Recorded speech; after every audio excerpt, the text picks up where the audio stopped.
박종면 목사님이라는 분이 계십니다. 10여 년 전에 돌아가셨거든요. 56세에 돌아가셨는데 알코올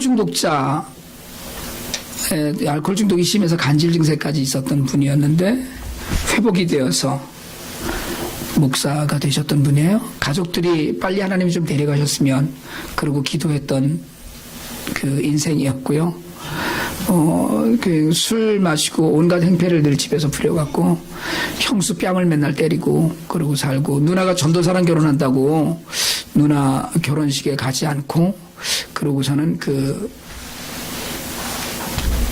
인생을 살았던 사람이었어요. 근데 하나님께서 이제 치료를 해주시고 의학적으로 뇌세포도 소생시키고 해서 성경을 4,000절을 암송했던 분입니다. 4,000절이 그냥 이렇게 찌르기만 하면 성경이 나오는 거예요. 입만 벌리면. 여러분, 성경이 3만 절이거든요. 10분의 1 이상을 외웠던 분이에요. 오래전인데요. 2000년도쯤으로 제가 기억을 하는데, 제가 성도로 섬기던, 흔히 얘기하는 평신도로 섬기던 교회에서 그분을 강사로 모시고 부흥회를 했습니다. 첫날 첫 시간에 첫 강단에 딱 올라서시더니 왠지 이렇게 얘기하잖아요. 이제 강사님을 모시고 귀한 말씀을 듣겠습니다. 그러면 할렐루야. 그러면 올라오셔서 이제 대개는 할렐루야 그러고 이러시든가 그랬는데, 딱 올라서시자마자 에베소서 1장부터 6장까지 외우는 거예요. 그냥 서서 20분 가까이를 성경을 그냥 외우는 거예요. 그러니까 이게 모든 성도들이 그냥 입만 쳐다보고 굳은 듯이 놀란 거죠, 그냥. 성경책을 찾아가서 이렇게 들여다보고 이제 그러고 쫓아가면서 하는데, 그분은 외우고 우린 눈으로 읽고 이제 그랬어요. 그러면서 알코올 중독에 빠졌던 일, 심지어는 그 후유증으로 이가 다 빠져갖고 몸이 이제 다 망가진 거예요, 사실은. 그래갖고 입에 틀니를 하는데 부흥회 가갖고 그 설교하다 틀니가 빠져서 앞에 사람 머리 맞았던 얘기 이런 얘기들을 하셨어요. 그래서 조심하라고.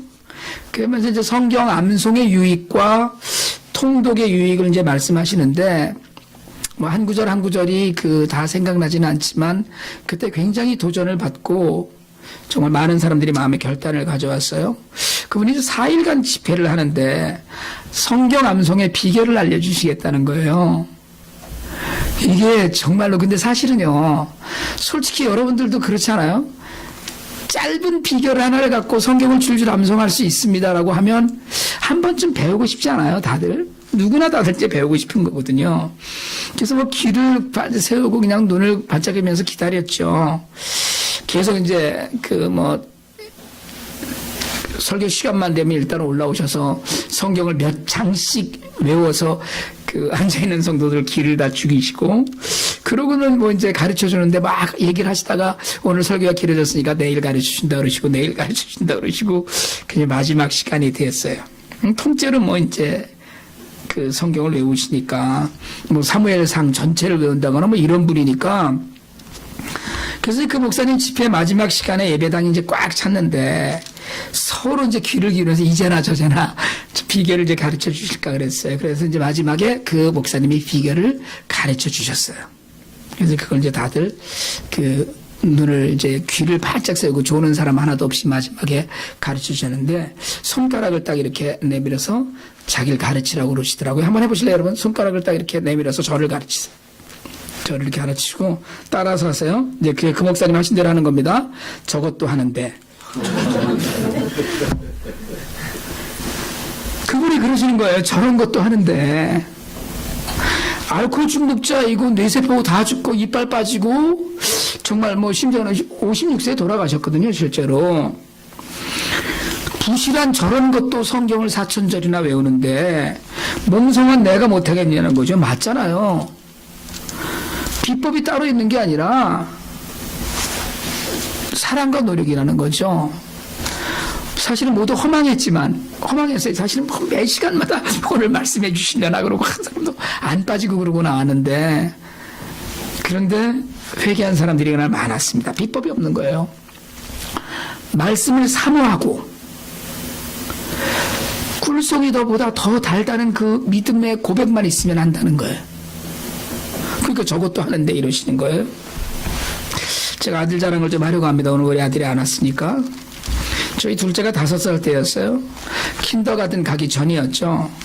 크리스마스 페전트 행사를 하는데 교회 주일학교 아이들이 300명이 좀 넘었으니까 부서별로 이렇게 이제 쫙 나눠서 하니까 각 부서에 해당된 시간이 10분에서 5분 뭐 이런 정도씩 발표할 시간이 주어졌어요. 그래서 나와서 춤도 추고 뭐 이제 노래도 하고 그랬는데 제 아이가 한글학교 대표로 나갔어요. 나가서 시편 1편, 23편, 100편, 디도서, 고린도전서 13장을 전부 다 외웠어요. 다 외우는데 30분쯤 시간이 흘렀습니다. 처음에는 뭐 수백 명이 모여있으니까 막 시끌시끌했는데 시편 23편을 넘어서 시편 100편으로 딱 넘어가니까 교회가 다 조용해졌어요. 디도서로 가니까 숨소리도 안 들렸어요. 끝나고 나니까 권사님들이 우시더라고요.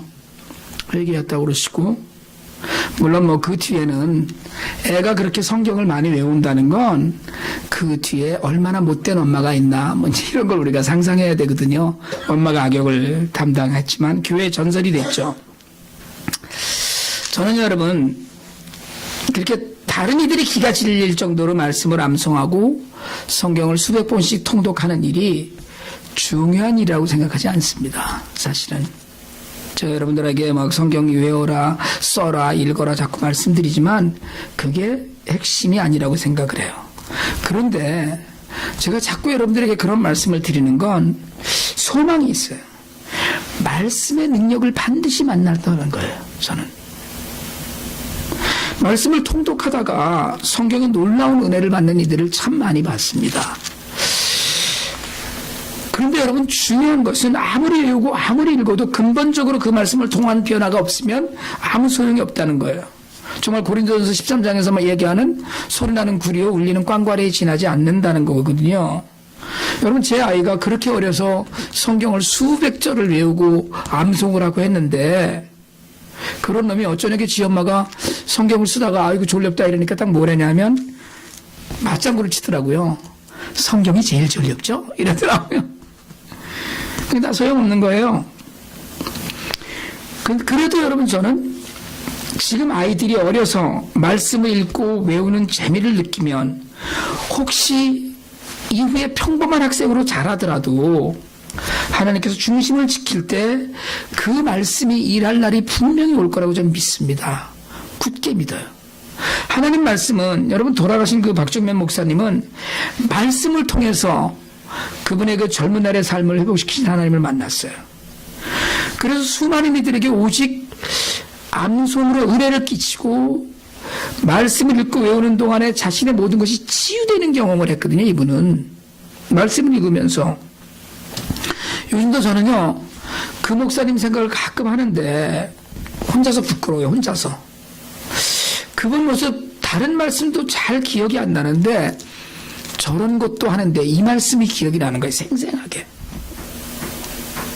여러분 이분이 그 요한선교단이라고 지금도 있어요.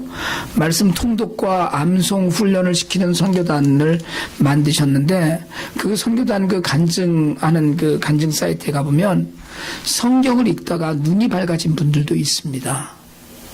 통독을 하고 그냥 읽다가 자신의 그 눈 때문에 막 안질 때문에 막 어려웠는데 갑자기 눈이 밝아져서 전 안경을 쓰고도 성경을 못 읽었는데 어느 날 성경을 읽고 있는데 자기가 안경을 안 쓰고 있더라는 거예요. 하나님의 은혜라는 것이죠. 이런 말씀이 우리에게 주는 유익은 사실은 우리가 믿는 믿음의 모든 것입니다. 실제로는 바울이 그럼에도 불구하고 사실은 그 말씀을 읽으면서도 말씀을 외우면서도 하나님이 원하시는 삶을 살지 못하는 사람들도 있는데 바울이 오늘 바울 시대를 이야기하면서 오늘 바울이 하는 이야기가 있어요. 유대인들이 하나님의 말씀을 금과 옥저처럼 외우고 다닐 때 그 말씀을 풀어서 율법으로 자기 목을 메고 거기에 다닐 때 바울이 생각합니다. 압니다. 그들이 말씀의 본질에서 떠났다고 이야기해요. 그때 바울이 한 말이 오늘 1절 말씀이에요. 나도 이스라엘인이고 아브라함의 자손이고 베냐민 지파의 사람이라고 얘기하는 건 나 같은 것도 하나님을 믿는다는 거예요. 나 같은 것도. 그러니까 이스라엘 백성을 하나님이 버리셨느냐? 절대 그럴 수 없느니라의 증거로 자신을 들이댄 거예요. 저것도 은혜를 누렸네. 나 같은 것도 은혜를 누리는데, 그렇다면 하나님은 이스라엘 백성들을 버리지 않으신 것이 분명하다는 거예요. 사실은 임동기 집사님이 가끔 그런 얘기를 옛날에, 요즘은 안 하는데, 임동기 집사님은 저를 보기만 해도 은혜를 누린다는 거예요. 저 양반도 목사가 됐는데 저런 것도 이렇게 되는 거거든요. 저것도 무슨 목사가 됐는데 이제 이런 은혜를 누리는 거거든요. 여러분, 이스라엘 백성들은 선택받은 백성이었습니다. 그런데 하나님은 이스라엘을 선택하셨는데 이스라엘은 예수를 선택하지 않았어요. 순종하지 않았습니다. 불순종의 대로를 거침없이 달렸어요. 말씀을 머리에 이고 살았거든요. 달달 외우고 살았어요. 그러나 그 안에 말씀해 주시신 하나님은 계시지 않았습니다. 태초에 말씀으로 계셨던 분, 그 하나님이 육신이 되어서 이 땅에 오셨어요. 말씀 자체이시고 말씀의 주인이신 메시아 예수는 그들의 말씀 안에는 없었어요. 인정할 수가 없었죠.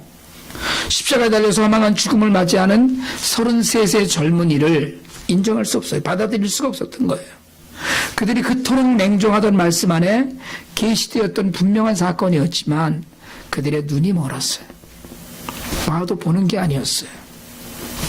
우리가 매 2개월마다 짧은 서신서 한 걸씩을 정해서 50독을 해요. 이번에 로마서 필사도 합니다. 하워드 조 집사님 말씀에 의하면 한 번 필사가 50독과 맞먹는다 이러시더라고요. 한 번 썼더니 이게 50번 읽는 거랑 맞먹는 그런 무게로 다가왔다고 그러셔요. 그럼 저는 정말로 말씀이 중요하다고 믿습니다. 기독교는 말씀의 종교예요. 말씀 읽고 외우고 묵상하고 쓰면서 누리는 은혜는 사실은 다른 무엇에도 비할 수가 없습니다. 살아있는 말씀이 내 안에 들어와서 결코 내가 알 수 없는 깊은 평안을 줄 때 여러분, 그걸 누리는 기쁨이 사실은 우리에게 있습니다. 하나님의 말씀은 살았고 운동력이 있고 저의 날선 어떤 검보다도 능력이 있어서 우리를 변화시키는 그런 힘이 있어요. 그런데도 말씀을 맡았다고 하던 이스라엘 백성들은 말씀을 믿지 않았습니다. 그러니까 바울이 보기에, 남들이 보기에 의심할 만했던 거예요. 혹시나 버림받은 건 아니었을까? 그럼에도 불구하고 바울은 확신합니다. 아니다. 말씀 안에서 스스로 위안했어요. 그러던 이스라엘이 여전히 구원의 불확실성 위에서 헤맬 때 바울이 그래도 확신해요. 하나님은 자신의 백성을 버리지 않았다고 믿었어요. 자신의 삶의 고백을 그렇게 합니다. 나 같은 것도 하나님을 믿는데 이스라엘 백성들 중에 왜 하나님을 믿을 자들이 없겠느냐.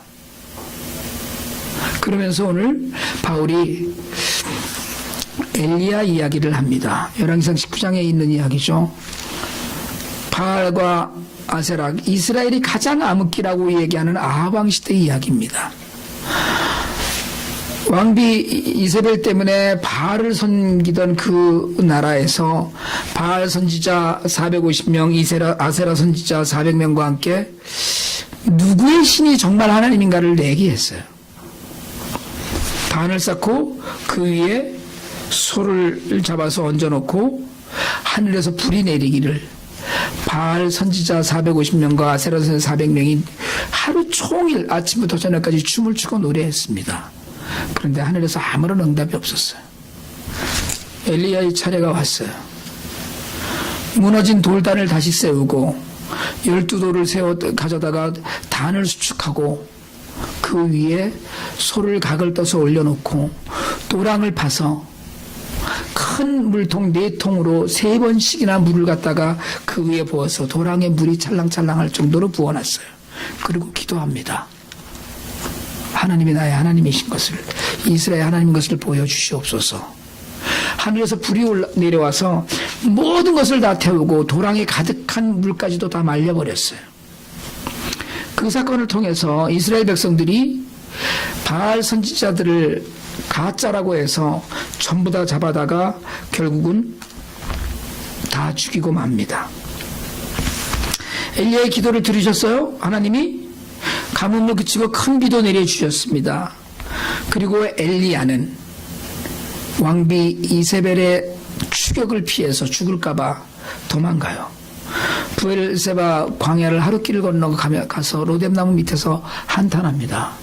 하나님 다 했는데 이제 나 혼자만 남았고 나도 죽을 지경에 이르렀으니까 나를 데려가시오라고 얘기했어요. 그때 하나님이 기운을 북돋아 주시면서 하신 말씀이 있어요. 내가 이스라엘 사람 가운데 바알에게 무릎 꿇지 않고 입맞추지 아니한 7,000명을 남겼다고 얘기하십니다. 그래서 엘리야가 힘을 얻고 그 7,000명 중에 한 사람인 예후에게 왕으로서의 기름 붓고 그 7,000명 중에 한 사람인 엘리사를 자신의 제자로 삼아 기름 붓습니다.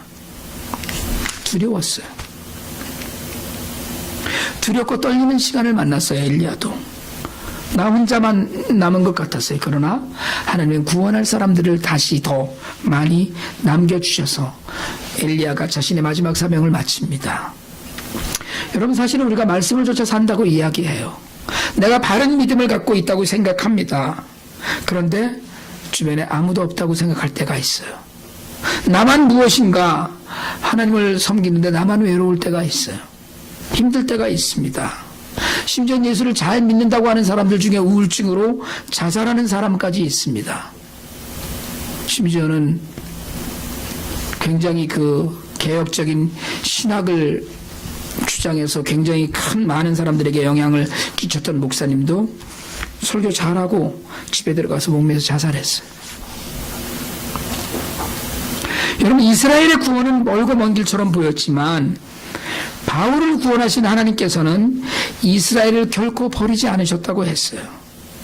다 멸망할 것 같지만 멸망하지 않을 거라는 거예요. 그래서 바울은 계속해서 이야기합니다. 오늘 5절에서 은혜로 택함을 받은 사람만이 남았다고 그랬어요. 여러분, 사람이 하는 일이 아닙니다. 오늘 이렇게 예배를 드리는 우리가 무슨 좋은 일을 해서 모인 게 아니라는 거예요. 하나님이 택하신 사람들이 있다는 거예요. 오직 하나님의 은혜라는 거예요. 내가 무슨 공로를 세워서 하나님의 자녀가 된 게 아니고, 내가 하나님 앞에 돈을 많이 들여서 무슨 그 천부장처럼 시민권을 돈으로 산 것도 아니고, 나는 천국의 시민권을 오직 하나님의 은혜로 받았다는 거예요. 내가 무슨 지나가던 사람 목숨을 구해서, 이런 나라를 구해서, 그게 아니에요. 내 힘으로는 단 한 명의 고아도 먹일 수 없었는데 내가 고아를 먹였다고 그것 때문에 나를 구해주신 것이 아니라는 거예요. 내가 성경을 읽어서 내가 자선을 많이 베풀어서 하나님의 자녀가 되고 속죄함을 얻었다면, 여러분, 우리가 이 사순절에 돌아가신 주님을 묵상할 필요가 없습니다. 왜? 내 힘으로 다 했는데 뭘. 내가 구원받았는데. 그러나 수많은 사람들 중에서 하나님으로부터 택함을 받고 엘리야가 나만 남았다고 한탄할 때 남겨졌던, 바알에 무릎 꿇지 않고 입맞추지 않았던 7,000명 중에 내가 속했다는 것은 내 공로가 아니라는 거예요. 전적인 하나님의 은혜라는 거예요. 오늘 이 자리에 있는 우리 모두가 하나님의 은혜를 받은 사람이라는 겁니다. 이스라엘은 자기가 찾던 것을 얻지 못했는데 택한 사람들은 구원을 받았어요. 심지어 이스라엘 백성들은 구원의 자리는커녕 예수를 핍박하고 대적의 자리에 섰는데 이방인들이 구원을 얻었어요. 아무 조건이 없었어요. 그래서 오늘 성경이 그들이 구원받지 못한 이유를 정리합니다. 정신이 혼미했기 때문이라 그러고, 보지 못했기 때문이라 그러고, 듣지 못했기 때문이라고 이야기해요. 여러분, 눈앞에서 수없이 많은 증거를 보여주었습니다. 저는 하나님이 오늘도 우리를 사랑하신다고 믿는 것이, 여러분, 우리 교회가 그냥 있다는 것으로도 하나님 앞에 증거가 된다고 믿어요. 아무것도 없어요. 그럼에도 불구하고 우리가 모여서 예배드리고 하나님 나라의 일을 생각할 수 있는 것, 그것이 우리에게 증거라고 분명히 믿습니다. 예수님은 오죽 답답하셨으면 너희가 나를 믿지 못하겠거든, 내 안에 계신 하나님을 아버지를 믿는데 그렇지 못하겠거든 내가 행하는 일을 보고라도 나를 믿으라고 요한복음에서 말씀하셨어요. 하는 일을 보고 수많은 병자가 났어요. 무리를 걸으시고 풍랑을 잠재우셨어요. 겨우 보리떡 5개로 5,000명을 먹이셨어요. 문둥병자를 치료하시고 나면서부터 앉은병이를 일으키 세우셨어요. 그리고 죽은 나사로도 살리셨어요. 봤어요. 들었어요. 알았어요. 그런데도 믿지 못했습니다. 세례 요한의 때부터 회개하라 천국이 가까우니라 했어요. 예수님 공생의 첫 말씀이 회개하라였지만 듣지 않았습니다. 율법의 정신이, 원래 율법이 가진 정신이 그게 아니다라고 아무리 풀어서 설명을 해도 듣지 않았어요. 보지 않고 귀 열지 않고 그러면 예수님이 오셔서도 알 수 없다는 거예요.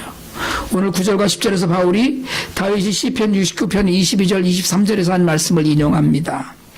잘 차려진 밥상이 올무가 되어 넣어지고, 올무가 되는 거 잔치하는데 그것 때문에 여러분, 우리가 예수를 믿는다고 교회에 나오긴 하는데 말씀이 내 안에서 살지 못하고, 말씀을 내 안에 담지 못하고, 말씀이 내 안에서 증거가 되지 못하면 결국은 잔치상에 왔지만 올무가 되어 넘어진 것과 다름이 없다는 이야기예요.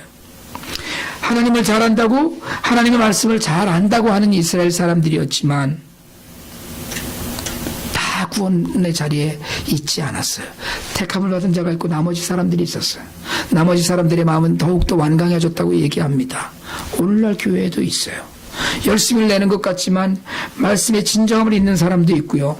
종교적 행위를 높이느라고 본질을 놓치면서 분간하지 못하는 사람들도 있습니다. 교회만 들락날락 하는 사람들에게는 밥상이 올무가 된다는 거예요. 하나님 말씀이 자신에게 아무것도 아닌 것이 된다는 거예요. 하나님은 자기 백성을 버리지 않으셨습니다. 그렇지만 여러분, 모두가 다 구원의 자리에 있지 않아요. 여러분, 하나님의 은혜는 순종할 때 은혜가 되거든요. 아담의 죄는 불순종이었어요. 불순종은 하나님을 알아볼 수 없게 합니다. 우리가 이렇게 말씀을 읽고 외우고 묵상하고 쓰는 일에 열심을 내자고 하는 이유는 그거라도 해야 되기 때문이 아니라 그 안에 길이 있기 때문에, 알아야 되기 때문에. 여러분, 일주일에 한 번 우리가 주일날 모여서 설교 한 번 듣는 것으로 하나님 나라를 온전히 알아가고 그 길로 가기가 너무 힘듭니다. 사실은 그 길을 알려면 말씀 안에서 찾아야 되는 거예요. 여러분, 우리가 바쁜 삶을 살아야 됩니다. 그렇지만 은혜를 받는 사람은, 은혜를 사모하는 사람은 하나님의 말씀과 하나님의 일에도 바빠야 돼요. 세상이 바쁘거든요. 얼마나 바쁩니까 여러분? 정말로 눈, 코, 뜰 새 없다고 그러잖아요. 밥 먹을 틈도 없이 바쁘다고 그래요. 뭐를 위해서 그렇게 바쁩니까 우리가? 어느 것을 위해서요? 그런데 우리는 하나님 말씀을 한 절 읽고 하나님 말씀을 한 장 쓰고 하나님 말씀 한 절을 외우는 일에는 바쁘지 않아요. 들이질 못해 이 시간을. 그러나 여러분, 그 형식이 중요한 게 아니고 그 말씀 가운데 분명히 나를 일으켜 세우실 소망이 있다는 것 때문에 우리가 읽어야 된다는 것. 그래서 사모하는 마음으로 수천 절을 외우는 것이 아니라 한 절이라도 내게 삶에 정말 능력이 되기를 원하면서 우리가 말씀을 외우고 읽자는 거예요. 여러분이 세상에서 하는 모든 일은 가치 있는 일입니다. 무슨 일을 하시든지 여러분들이 하는 일은 전 분명히 믿습니다. 그것이 도둑질이 아니고 그것이 법을 어기는 일이 아니라면 여러분이 하는 모든 일은 하나님이 말씀하시는 성직이에요. 내가 구멍가게에서 캔디 하나를 파는 사람이라고 하더라도, 내가 정말 어디서 무엇인가 다른 이들을 위해서 일하는 사람이라고 하더라도 그 모든 일을 통해서 하나님이 영광 받으신다는 거예요. 그게 예배자로서의 삶이에요. 그러나 여러분, 말씀을 통해서 영적으로 밝은 눈과 귀를 갖는 일이 정말 중요합니다. 그래서 내 행위가 아니라 오직 은혜로 의인이 되었음을 알아야 때 우리가 그때야 비로소 겸손해질 수 있어요. 은혜가 은혜될 때가 있습니다. 나를 내려놓고 순종할 때예요. 나는 아닙니다라고 할 때 은혜가 비로소 은혜가 되는 거예요. 하나님, 내가 이만큼 주셨으니까 나도 이만큼 드렸습니다. 이런 끝이에요. 그러면 은혜 아닙니다. 그거는 거래지. 내가 살아서 내 주장대로 살면서 하나님을 인정 안 할 때가 많이 있어요. 타인들에게 영향력도 끼치지 못하고 여전히 손가락질 받는 교인들은 또 얼마나 많습니까? 요즘 엊그저께부터 한국에 있는 총신되는 용역들이 동원이 돼갖고 뉴스에도 나오고 정말 창피해서 얼굴을 못 들게 그런 일들이 있어요. 여러분, 은혜에서 멀리 있는 성도들이 부지기수입니다. 너무나 많아요. 이제 사순절입니다, 여러분. 이제 2주 후면 우리는 부활절을 맞습니다. 부활의 소망에 동참하는 우리는 이제 은혜 받은 하나님의 백성임을 스스로 믿길 바랍니다. 그런데 내 공로 내려놓고 내 자랑 내려놓고 말씀 안에서 영적인 분별을 하면서 살 수 있게 되길 원합니다.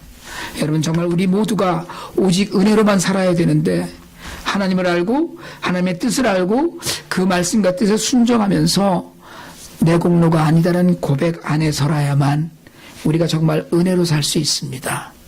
정말 하나님의 은혜가 우리 삶에서 은혜가 되어서 많은 이들에게 주님 살아계심을 내 삶으로 드러내 볼 수 있는 그런 우리 모두가 되기를 주님의 이름으로 축원합니다.